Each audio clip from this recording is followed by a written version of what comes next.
not done yet. Oh, right ahead. Mel, get well soon. We miss you. We want to see you back at the Zoom meetings. They're boring without you. These are all my WBNS friends, Mel. They're all here just for you. Okay, now you can wave. Wave for Mel now. It's radio, Mel. They're not real exciting. They sound good.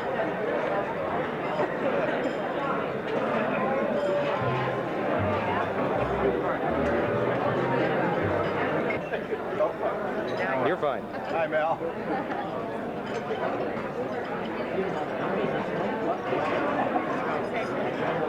Good evening, Mel. I'm sure we'll be talking soon. If you haven't forgotten my phone number. I'm in good behavior, Lois is with me.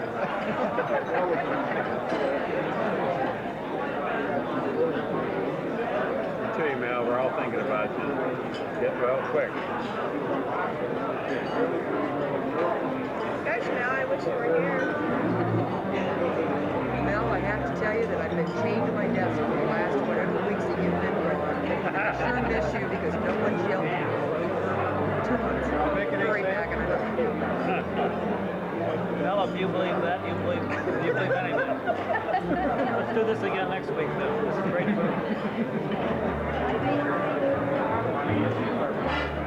Supposed to wait? If you like. If I like. Hello, Mel. It's great to be here.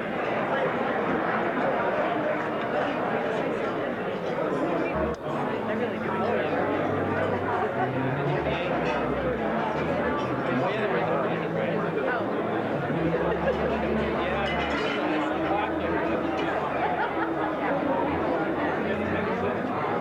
And he'll see me drinking on his money.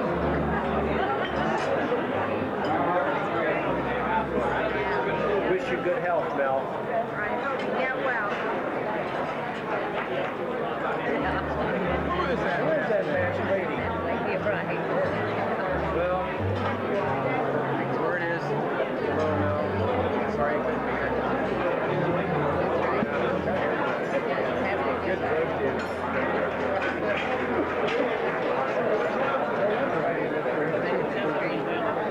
Well, I feel too. All right.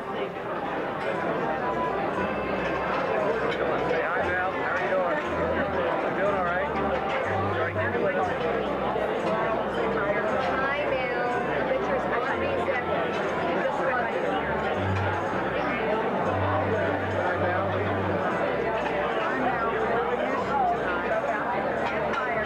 Hi, Mel. We're sorry you're not with us. But thank you very much. Mel, I'm really glad to be here because I'm especially glad that you're not here because now we don't have to listen to any of your long, boring speeches. We can actually eat food, hear people talk about you, and now they only have to speak for about 12 seconds each because you're not here to hear it, and then we'll get the hell out of here and go home. That's really what I'm anxious for. See you later. Okay.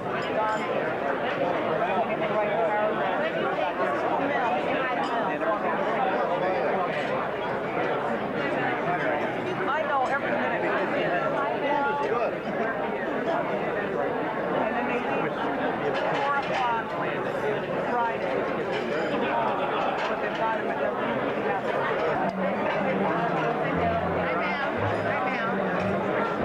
Hi, Mom.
whatever you'd like. Just you can say hi or however, whatever you'd like to do.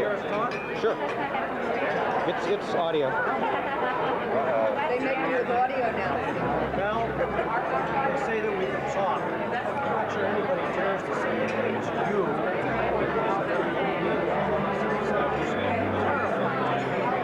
The rest of us really know.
Mr. God. Great work.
Most of you know, I think, the background about what this event really entails, and there are two parts to it.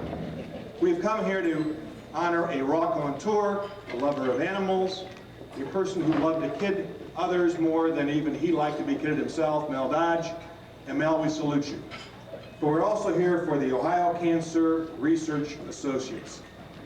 The Ohio Cancer Research Associates organization was founded in 1982. And its purpose was to fund basic cancer research in this state, the state of Ohio.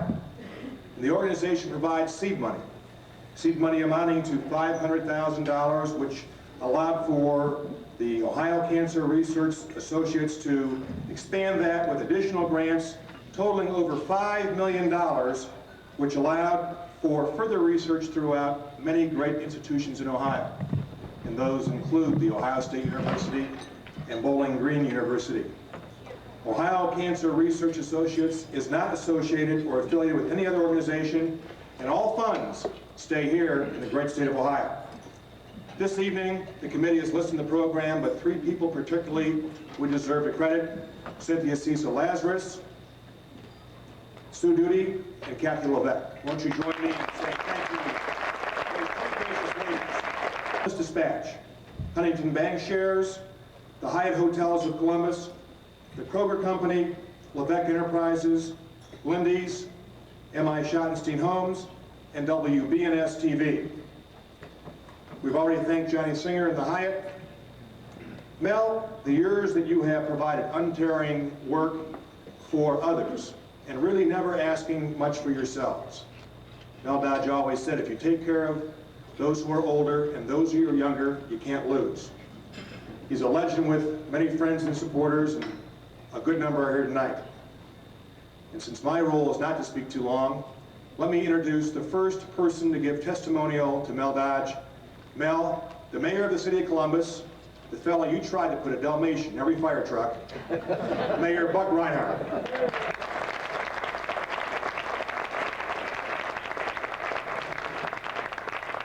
Thank you, Greg Lashutka. First of all, ladies and gentlemen, let me tell you that I was as tall as Greg when I got this job. He's going to be my size when he's done with it. My congratulations to Ohio Cancer Research Associates for this 4th annual event. And I want to say, Dennis, to you and Roger and to the Board of Trustees, our not only congratulations for this one, but our hopes that going forward you have as many that are as successful as this. And in the event that you honor a person with the prestige and the stature in our community as Mel Dodge, you will be absolutely successful every step of the way. Now, you folks probably think that I'm going to say a bunch of nice things about Mel. Wrong. First of all, you have to understand that Council President Cindy Lazarus is sitting right here. She's the head of council, and I'm not. They decide how the money is spent, and I don't. Everything I say will be extremely respectful with regard to council tonight. But I couldn't help but notice Grand Illusions as your theme. And it reminded me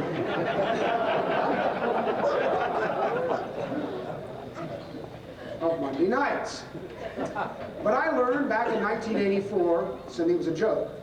I learned back in 1984 from the master.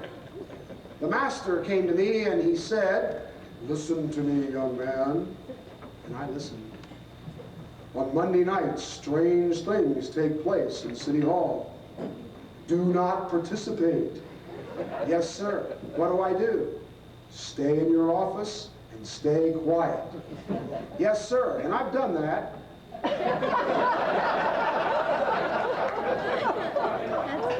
That's why no one knows my name in Columbus, and everyone, these things are not funny, folks. 7 months and 10 days I have to go yet. I run your water and sewer, so be nice. Mel came into me one day and he said, "Mayor, I've got a great idea for you. You know that horrid thing that we have out at the airport?" I said, "Yeah, that thing is disgusting." You're talking about that big colored statue? Yeah. I said, Mel, what do we do about that?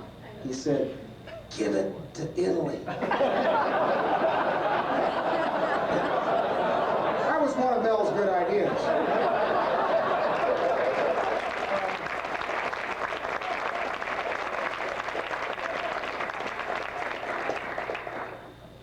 Shortly thereafter, Mel came in and he said, Mayor, got another idea for you. I said, no. Shortly means in his case, you know, and Mel has about 100 ideas a day.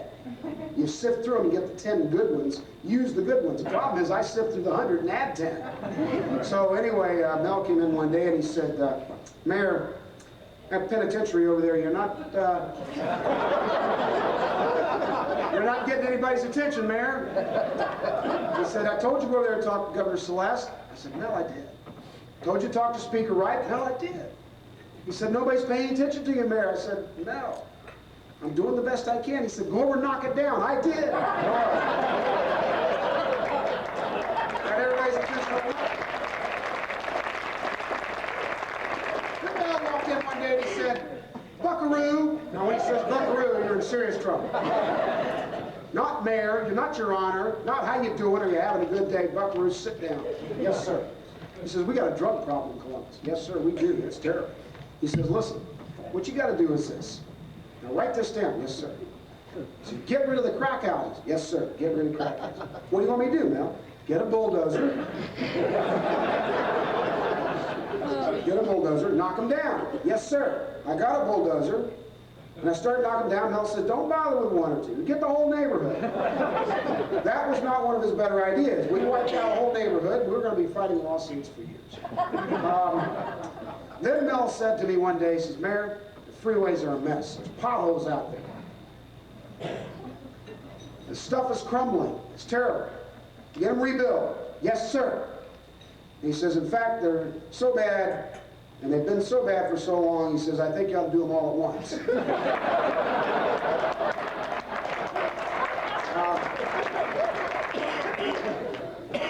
Now, this is the same Mel Dodge that said, don't give the trash plant to Dublin, just stop up their sewage.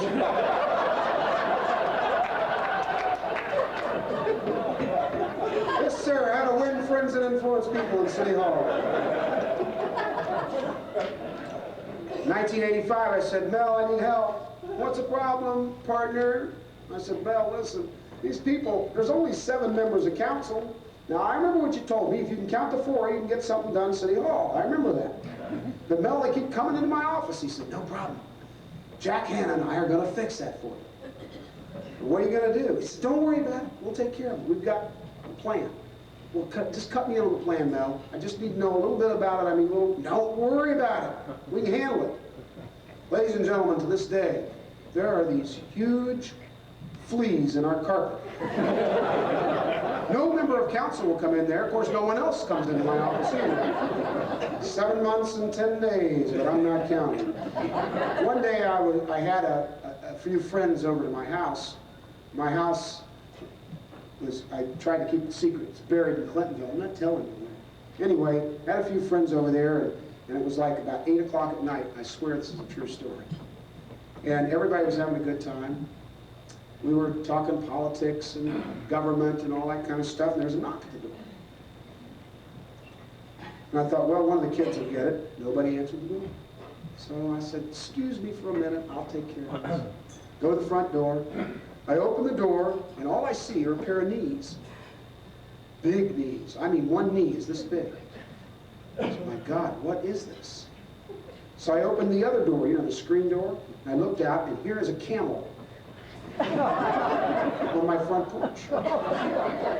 This camel is huge. It came and left its calling card, too. And there, standing over to the side with this little teeny string going to the camel, is Mel Dodge. He says, hi, Mayor. This is Buck the camel. That's Mel. I could tell you a lot of stories about Mel Dodge, how he's taken cheetahs into boardrooms during annual meetings, how he's come through my office with countless hundreds of people from out of town and from in town, how he has counseled me in the worst of times and in the best of times. And I will tell you this, if there's anybody in Columbus that defines this city in terms of character and integrity and a sense of decency, it's Melvin B. Dodge. He is truly the best of us. Ladies and gentlemen, have a great evening.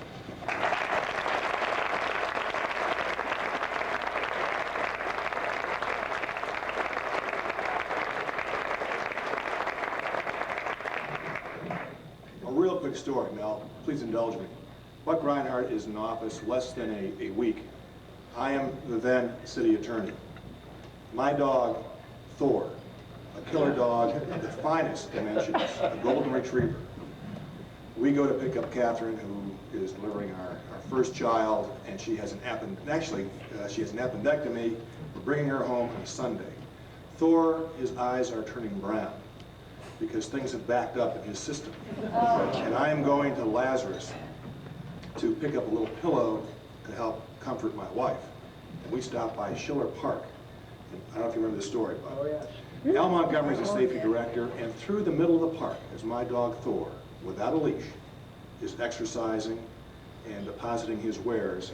The police officer brings me under his control. He asked if that's my dog, and I said yes. And with me is one of the duty young men, and his dog's there. And the officer who we're defending in a lawsuit says, "And sir, what do you do for a living?" And I told him I was a lawyer, and I worked in City Hall. He asked for ID, and I gave him ID, and reportedly this fine member of the Blue kicked the locker back and said, "Oh shit." So Monday morning, I go in to see Mel Dodge. I said, "Mel, I want you to know your parks are secure. You have law enforcement officers patrolling the middle of these parks, and my dog Thor, who apprehended a criminal some years ago, was pinched. And I have to go defend him, but I want you to know the officer did it coolly and dispassionately." And so Mel hears the story, and he says, "This will be a lot of fun." So he goes see Al Montgomery, then the safety director. And he goes up and sees Al, and he says, "Al, how's your job going?" He says, "This is the best you've ever had. You know, in state government, you're way up there. You're down with the people in local government. Things really happen." He says, "You can't believe how it's happening. Did you hear about Lashetka?" He tells me the story. So later that evening, I see Al Montgomery. He's walking in the hallway shaking his head. He says, "Oh, no, my goodness." The first week in the job for Mayor Buck Reinhardt. And Mel had the interest of taking care of animals to a new height. The next speaker, who has a great voice, one who tantalizes all of us, Mr. Mel Schottenstein. Won't you please come forward and welcome Mel as he entertains us.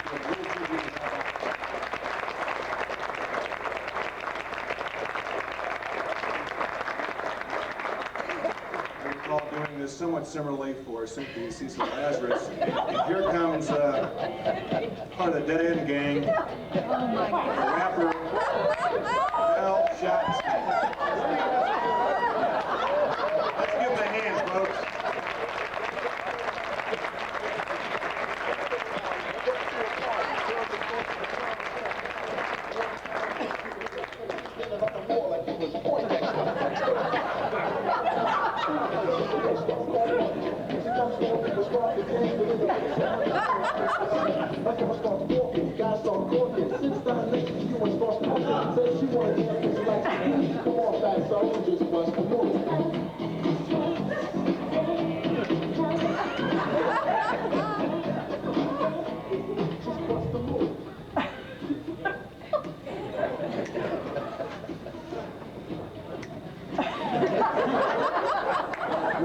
Mel, what can I tell? You're quite a guy. You're really swell.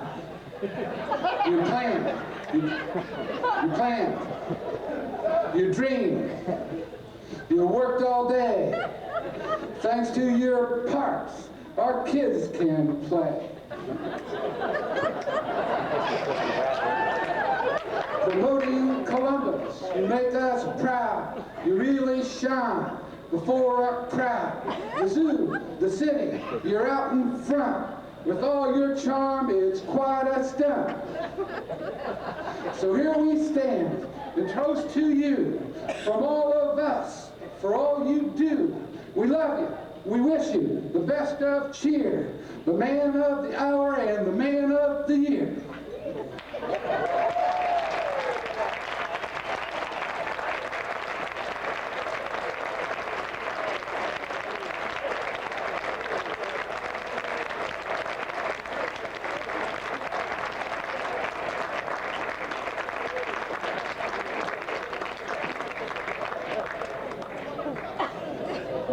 You notice Mr. Schottenstein's first name is Mel. There's no relationship at all. This man also rides motorcycles. Can you believe that? Jack Hanna couldn't be with us. He's out west doing some great things for America, but he did send a letter. And if you would allow me, can you read this, please, for all of you? Good evening, everyone. I know Mel Dodge does not like surprises, birthdays, weddings, or funerals. However, we all must attend these events at least once in our lives. They said Mel might not be there tonight, but even if he wasn't there under the weather, I doubt he would show up anyway. There's probably some significant truth to that. And Mel, you tricked us. This helps explain who Mel Dodge is for those of us who think we know what makes him tick. No one really knows what Mel Dodge thinks or what he is about to do. If for 1 second you think that you have figured Mel out and can predict what he will do next, you are in trouble. Just ask Mayor Reinhardt. There was only one Woody Hayes, and there is only one Mel Dodge. As many of you know, my relationship with Mel is very close. Much more so than a father-son relationship, in that Mel is a person who taught me a great deal about honesty, love for the community, and helping others who are less fortunate. He taught me how to judge a person for his or her individual qualities and not for what they have either financially or politically. He also taught me a great deal about lines and pranks. He asked me, he says, just ask Greg Lashetka. I'll tell you about that after I introduce Cynthia. One last for the record. It was not Jack Hanna that helped turn the Columbus Zoo around. It was Mel Dodge. His vision and untiring efforts to find the financial means to make it work. I believe in fate. I believe that God put us here in Columbus, Ohio, because he knew that Mel Dodge would guide and direct this crazy hillbilly from Tennessee to help build one of the greatest zoos in the country. Thank you, Mel, for giving me and my family the opportunity of a lifetime. Many people here tonight have reached their success in life because of you and your encouragement to hang in there when times get rough. This city is truly Dodge City when you look at everything you helped create. Most of us leave this earth giving very little to our fellow man, but you, Mel, have given yourselves 100 times over to see others who will have a better place to live and work in many years to come. Susie and I, our daughters, and all of the animals in the zoo say, thank you, and we love you, Jungle Jack Hanna.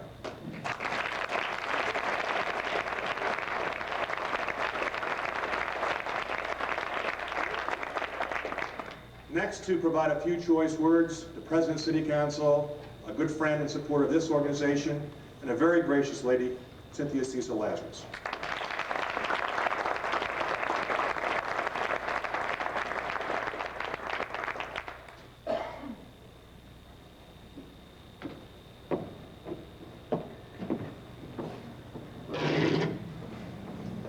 Mel, I never thought it would be possible that Jack Hanna's participation would be the sedate point in the evening. There's something about this event that makes Mel Schottenstein absolutely insane. I can't wait from year to year to see what happens next year. Mel Dodge is a truly unique person, and the reason that he was gracious enough to agree to be our guest of honor this evening was because he owed me in a big way. Now, most of us owe Mel, but when Dorothy Teeter was elected to the County Commission in 1984, there was a vacancy created on City Council. It's going to be a 3-year ride. Sit back, watch the votes, wave to the voters, and then in 3 years run and be resoundingly elected. Well, that was a little too simple for Mel to tolerate, so Mel, in his inimitable fashion, suggested a seat switch so that Charlie Mental could sit back, wave at the boaters, watch the boats go by, while I ran myself into the ground in the city of Columbus. That was Mel's idea. And Mel admitted that to me and told me that he owed me. And he and I have since that time exchanged a lot of debts, so that each time he's asked me for a favor, I remind him, and he in turn reminds me. What I did in preparation for this evening was to look back through some of Mel's history as reflected in various articles, and it was pretty interesting, and I'd like to share some of the items with you. There was one from 1972 in the Columbus Dispatch. It said that Columbus Recreation Director Melvin Dodge has long stressed that he is a public servant, not a politician, but that he never explained what the difference was. And anyone who has watched Mel in operation, I think, would have a hard time trying to explain how Mel is not a politician. It went on to say that he enjoyed an unblemished public image, but after all, when you're providing recreation services to senior citizens and children, how much trouble could you get into? Mel disproved that theory over the subsequent years. In 1977, there was apparently, and Jerry Bourne may remember this, some controversy about apparel on municipal golf courses. And Mel, as czar of the city parks, issued orders banning women in bikinis from playing on the municipal golf courses and requiring men to keep their shirts on. This is hard to imagine in 1977 in Columbus, Ohio, but apparently there was a real run on semi-nudity on the municipal golf courses. Mel's explanation was that golf was a gentleman's game. He's come a long way. That same year, there was a quotation that I thought Greg would be particularly interested in that they referred to the fact that there were many who believed that Mel harbored mayoral aspirations, and that, like General Schwarzkopf, he was being pursued as a candidate by both parties. You and I have been lucky that Mel has not chosen to run for office in any campaign in which we've participated. In 1978, they pointed out that out of 304 pieces of legislation that Mel introduced as Park and Recreation Director, all 304 were passed by City Council. It's too bad the mayor left. It's too bad the mayor didn't take Mel's math lesson, because Mel always was able to count to 4 and did get his legislation passed.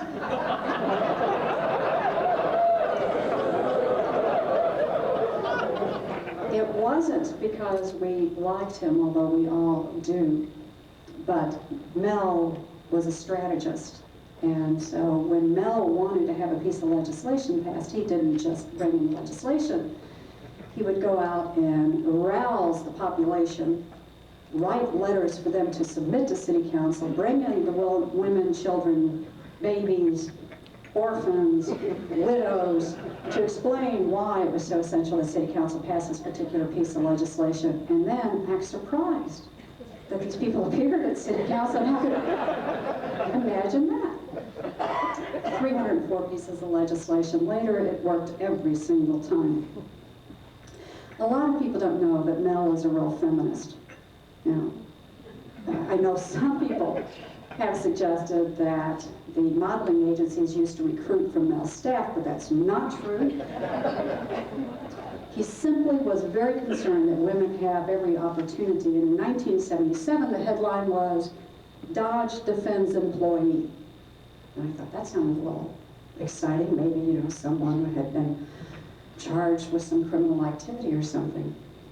Mel Dodge defended one of his female employees who was pictured in some nude poses in an issue of a sexually explicit magazine. Now, Mel stood up for this worker and went on to explain that after all, as Mel said, she works with supplies. I don't know, I didn't quite follow it, but apparently it was persuasive at the time. She continued as a city employee and probably has her 30-year pin now. He's the Phil Donahue of City Hall. What can I tell you? July 1979. This is good advice for any of you who are thinking about taking home wild animals for pets. The headline, 3-week-old lioness finds foster home. This is a lion cub named Hannah after Jack. And the story goes on about Norma and Mel providing a home for this lioness. And Mel, in his succinct fashion, offered advice to all of us who are contemplating doing this. Dodge said there are a few fundamentals that must be followed when raising a lion, such as, when she's in a bad mood, leave her alone. This might work with council presidents too, but one of the things that I like most about Mel Dodge is that he loves to sadistically abuse members of the press. And for those of us who are on the receiving end of that, it's nice to see someone turn the tables. And over the years, he has done so many pranks on members of the press. Greg made reference earlier to a time when Mel told Bob Singleton that the mayor was going to have a Dalmatian on every fire truck, and sure enough, Bob Singleton followed up to make sure whether that was true. But that was in the aftermath of him telling Gail Still that the mayor was going to pay for the amount of horse patrol by running the horses at Scioto Downs.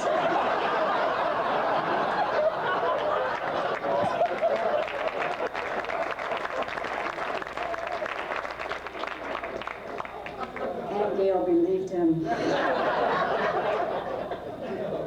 So, go figure. One of the sayings that Mel had that I think really kind of summarized his approach to working with people was that you have to be nice to everyone because you never know who they'll grow up to be. And I think any of you who've had the opportunity to work with Mel knows that his philosophy is really to take no prisoners. And by that, I mean everyone he sees is a potential ally, a potential friend. And you can count on the fact that he will be back, and back, and back. He has demonstrated for all of us, not only in elective office and in civic leadership, but really this entire community, how to go about being a positive force. When you think about a legacy and having an opportunity to leave your mark on the community, I can think of none of us who have had as great an opportunity and succeeded so well as the legacy that Mel has given to this community through our zoo. The hundreds of thousands of children and adults whose lives have been touched by that extraordinary opportunity that our zoo now represents largely because of Mel Dodge. So I know that you, like I, are prisoners of the man we honor this evening. And you, like I, would say yes to anything that Mel Dodge ever asked us to do. But remember, Mel, you still own me.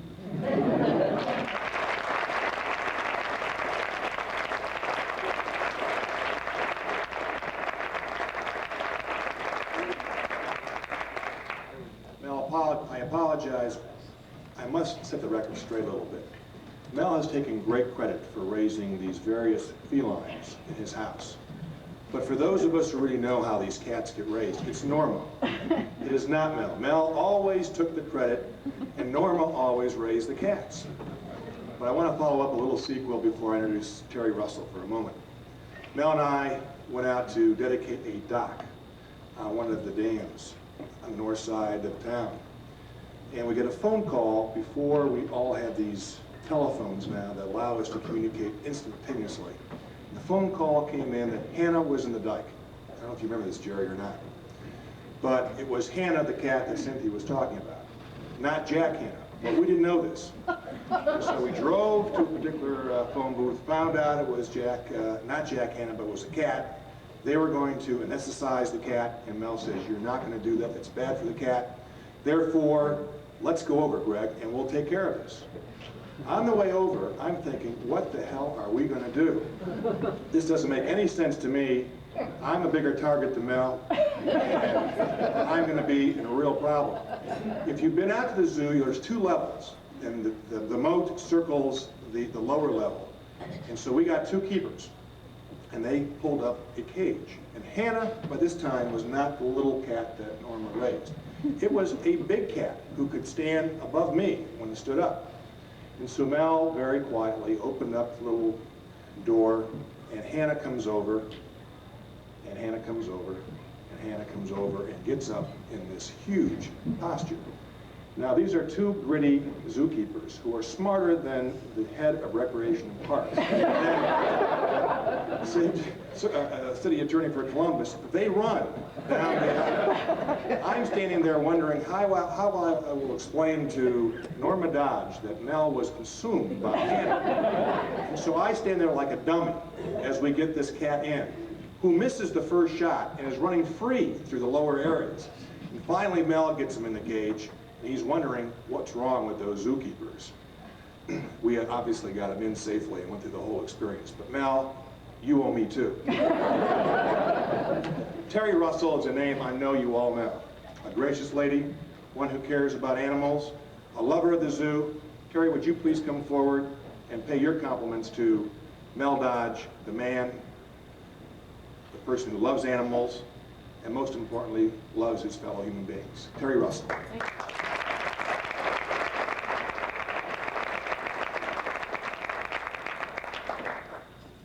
It's a privilege to be here. Mel Dodge is someone that's been very special to me for a long time. I met him in 1981.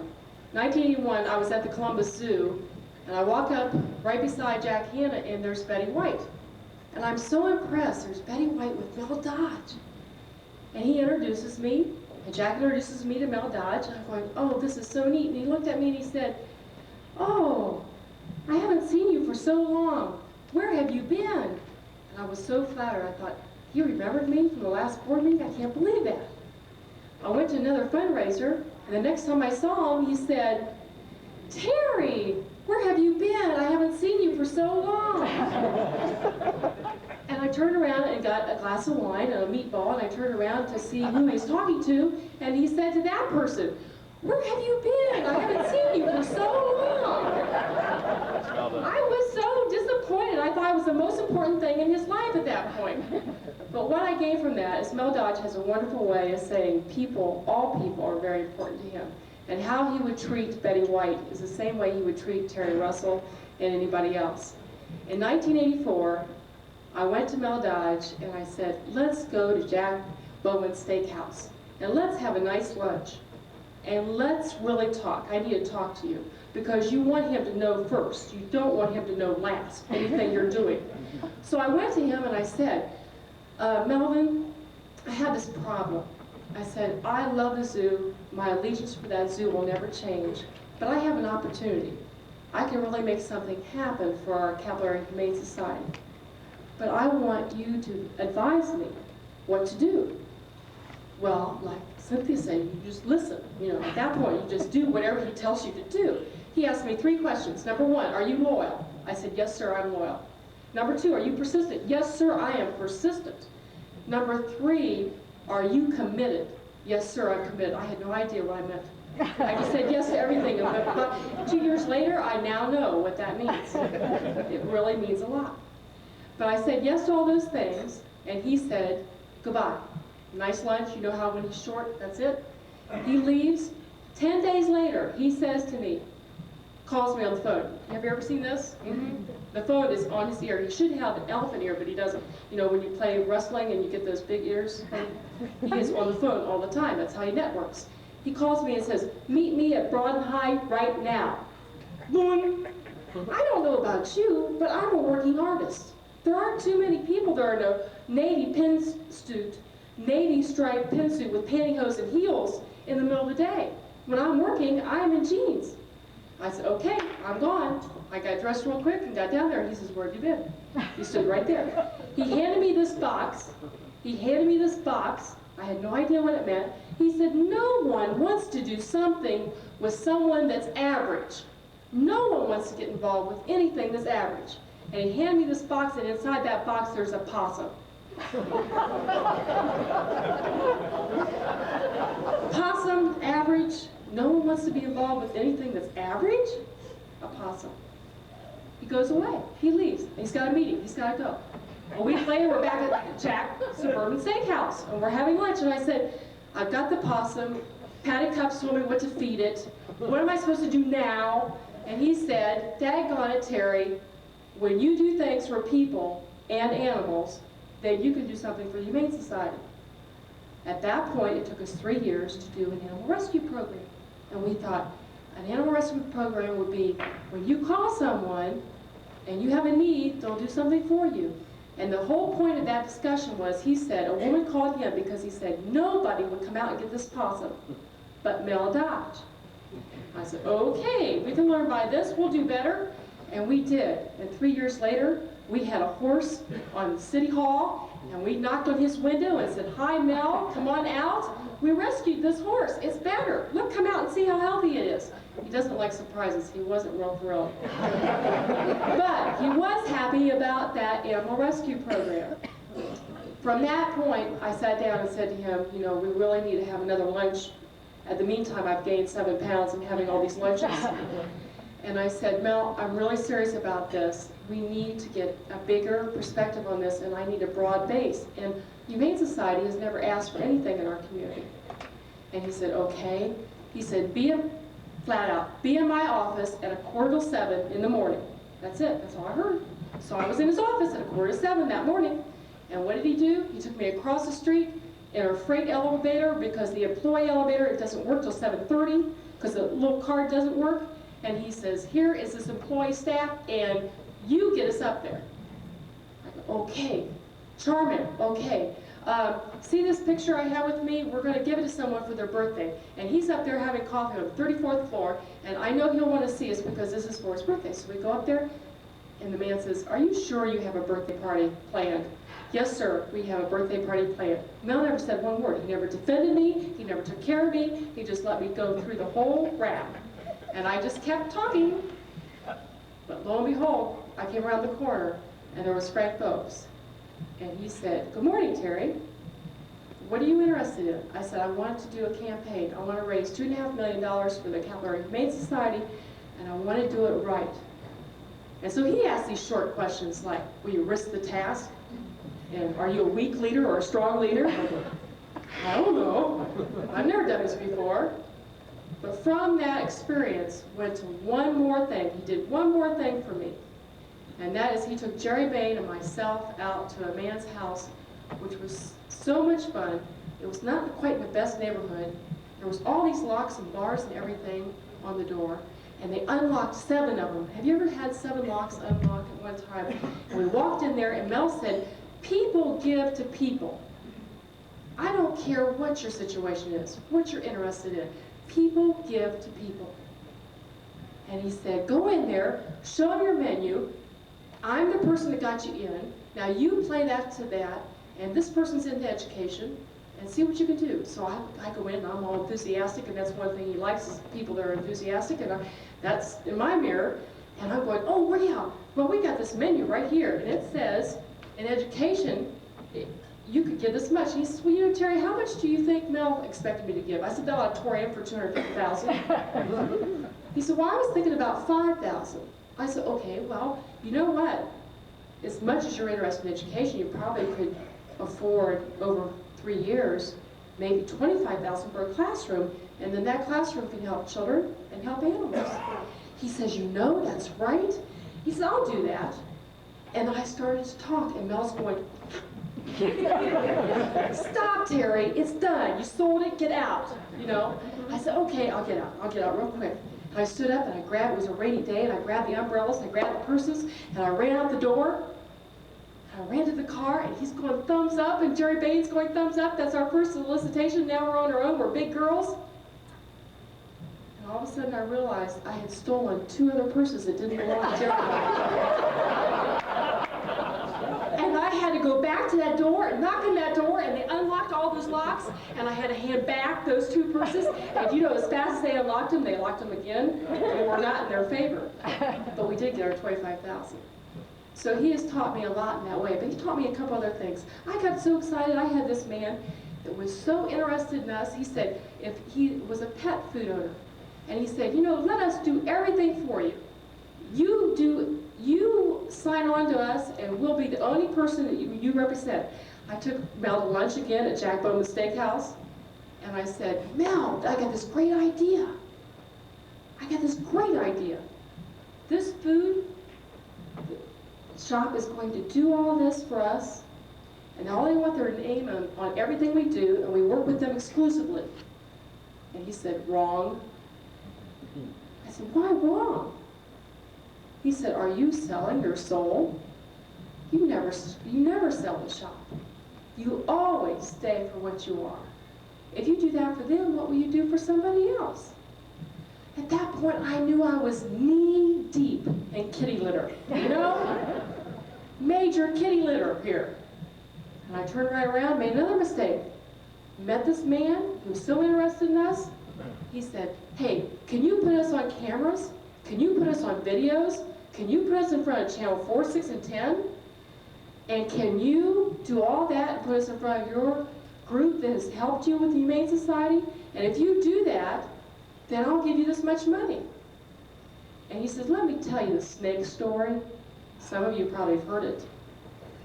The snake crawls out beside you and says, I'm cold. I'm so cold. And you go ahead and you leave the snake behind, and the snake still says, I'm so cold. How could you do this to me? Pick me up. Put me in your pocket. So I'm a sap. I pick up the snake. I put it in my pocket, and it bites me. And I say to the snake, why'd you bite me? And Mel says, you knew what I was when you picked me up. Well, I was the same man. Am I going to sell the zoo or the Humane Society for what I don't want to be? What we are is a community service, and that's what he really has believed. And by being right for people and for animals, a win-win situation. Betty White was so instrumental on bringing good things to Columbus for our zoo and our Humane Society. And I'd just like to share with you that at the end of her saying, and the only thing I don't like about her program is she kind of comes off as not too smart, but she's a very smart lady. And Mel Dodge believes in women. He really believes in women, and that's where I thought I had a chance, because he told me, you know, Ginger Rogers did everything Fred Astaire did. She just did it backwards and in high heels. This spoon represents one more portion of Mel Dodge, who I love and adore. This spoon represents how he stirs the pot. He's very good at stirring the pot. I have 2 situations where I can remember. Tight budget. I know you all know what that tight budget's like. And I really got upset with Jerry, if you can believe that, Jerry Bain, because we bought a fax machine, and it kind of was a petty thing, but I kind of overreacted. And so he started sending fax images back to Jerry, back to him, sent it to me, and then he did a grant, and he says, now this will pay for it, Terry. The grant will pay for your fax machine. Everybody needs a friend like that. I told him in confidence, you know, this is a little petty thing, but I'm just concerned about it. He also calls the staff at the Humane Society and will say to them, hey lady, I got baby raccoons underneath my porch. What are you going to do about it? Because he knows every time we help people, we help animals. And he knows in this circle of family that we're together tonight, we're just about like Betty White when they end their program and they say good things like, thank you for being a friend, traveling down the road and back again. Your heart is true. You're a pal and a confidant. And if you threw a party and invited everyone you know, you would see the biggest gift would be from me. And the card attached would say, thank you, Mel Dodge, for being our friend.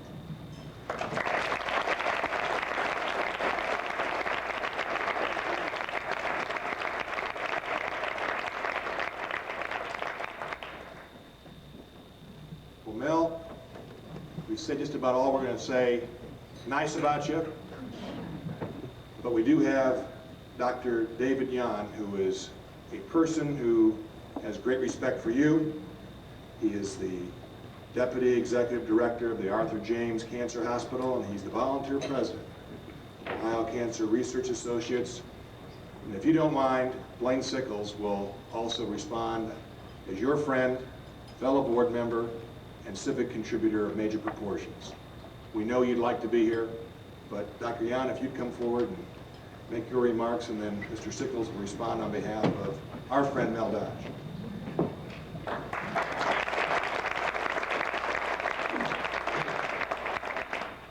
Thank you, Greg.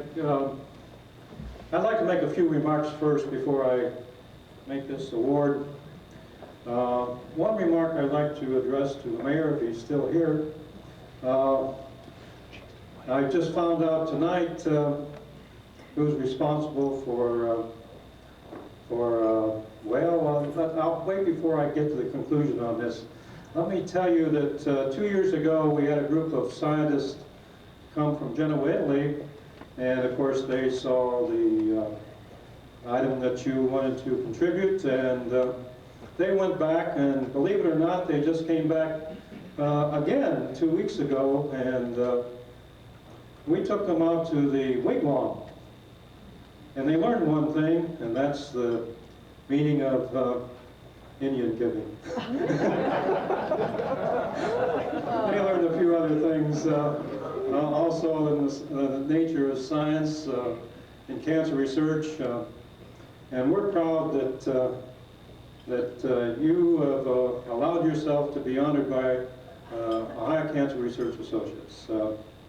You join a group of 3 outstanding ladies who we've honored in the past, Sue Duty, Cynthia Lazarus, and Lucy Porter.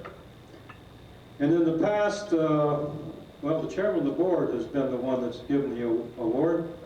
And for some reason, since I guess it's a male tonight, he decided that I'd have the privilege of giving the award instead. But that's the way it goes. You win some, lose some.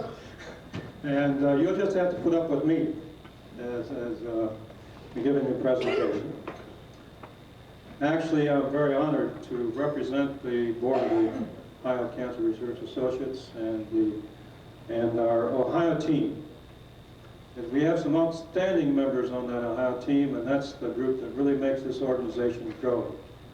And as a matter of fact, our chairman tonight, he didn't exactly lie, he just sort of fibbed. Actually, he says that we've parlayed, what is it, about $500,000 in a period of less than a decade into $5 million. Well, it's more like $7.5 million. So we're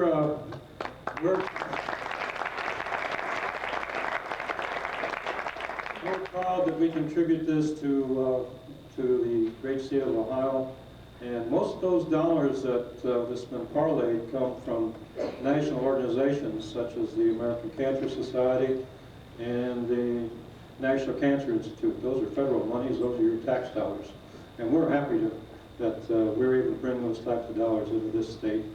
And we think we're making some progress in cancer. Just as a little fact, for example, 20 years ago, we didn't talk about cures in leukemia. And now the cure rate in children is something like 70%. And overall in cancer research, cancer altogether, it's about 50% cure rates. We feel we've contributed to that, and the people that we support also make a major contribution in their lifetime. So, Mel, we'd like to honor you. I know you'd like to be here tonight and accept this award, but at this point in time, I'd like to invite Blaine Sickles to come forward.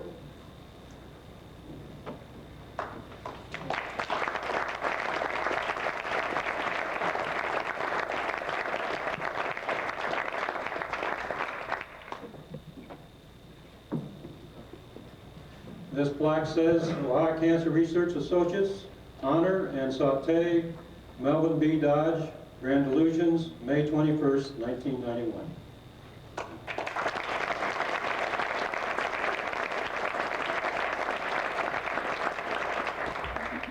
Thank you, Doctor. I have yet to figure out how the Ohio Cancer Research Associates ever talked Mel into agreeing to this program. I've known him to turn many of them down, but I think it's great that he did. And Mel, there's no way I can substitute for you. For one thing, you never smile, especially when your picture is being taken. And I'm afraid I can't totally follow your ways in that manner. I think the reason that I got picked for this, Mel, is that I serve on both boards that you're involved with. We serve together on the zoo board, and I'm on the Convention Bureau board, of which you're president. You have many other friends here that really would be very good at accepting this for you. You know, Mel influences all of us, as he did all of you tonight. I remind you, if you looked at your tickets, that it said that this program was supposed to start at 7 o'clock with a 1-hour happy hour. Mel called and saw to it that we came at 6:30 with a half-hour happy hour. And they changed it accordingly. Now, Ted Canadas, as a Hyatt person, is very unhappy about that because of what it did to his bar income. And Ted's on his board. Well, I'll tell you, we all wish Mel was here, and we miss him. Mel told me yesterday that he did want to be here very much, but his doctor simply would not give him the green light. So I think we all should be glad that Mel obeyed that order and is getting the rest that he needs, but we want him back as soon as possible. Now, as far as giving a speech for Mel is concerned, you'll get no more from me than you would have gotten from him if he were here. And I more or less paraphrase what I think Mel would say. You shouldn't have done this for me. There are many other people in this community that deserve more, but I thank you very much.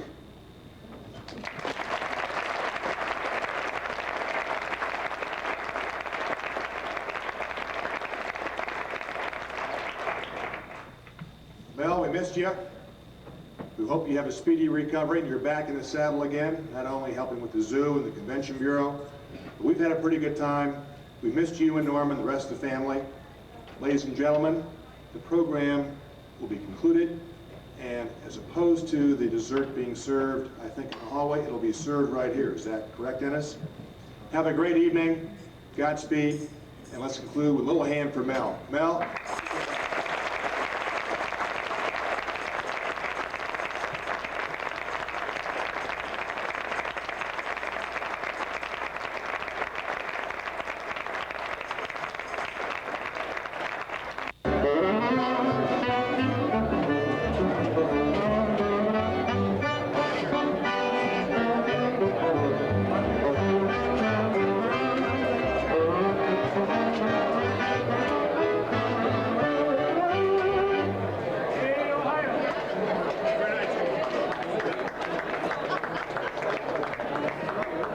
This is for Dennis Zach, my agent. Dedicated to the Merry Widows.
Thank you.